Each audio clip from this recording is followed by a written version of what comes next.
Pengharapan di dalam panggilan. Efesus 1 ayat 18. Dan supaya ia menjadikan mata hatimu terang, agar kamu mengerti pengharapan apakah yang terkandung dalam panggilannya, betapa kayanya kemuliaan, bagian yang ditentukannya bagi orang kudus. Seringkali banyak dari kita yang salah mengerti dengan istilah panggilan Tuhan.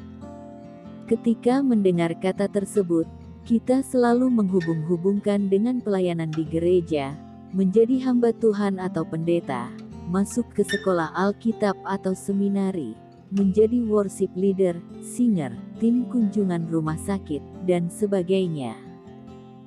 Padahal bukan hanya sebatas itu. Dan itu tidak sepenuhnya salah.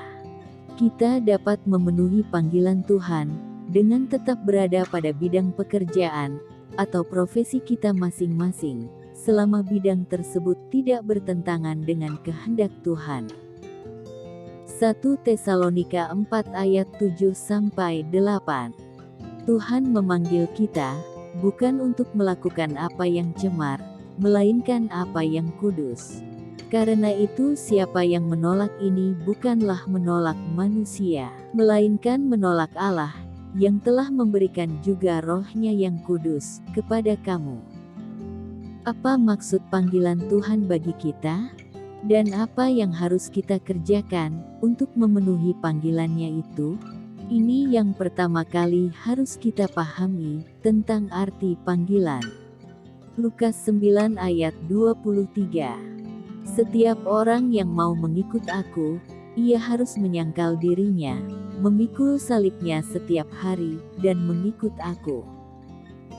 Bila kita menyadari bahwa setiap orang percaya harus menyangkal diri dan memikul salib, maka kita pun harus rela membayar harga.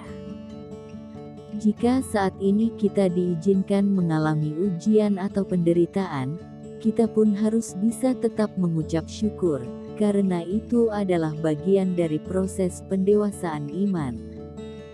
Kita harus dapat memandang hal itu sebagai salib yang harus kita pikul.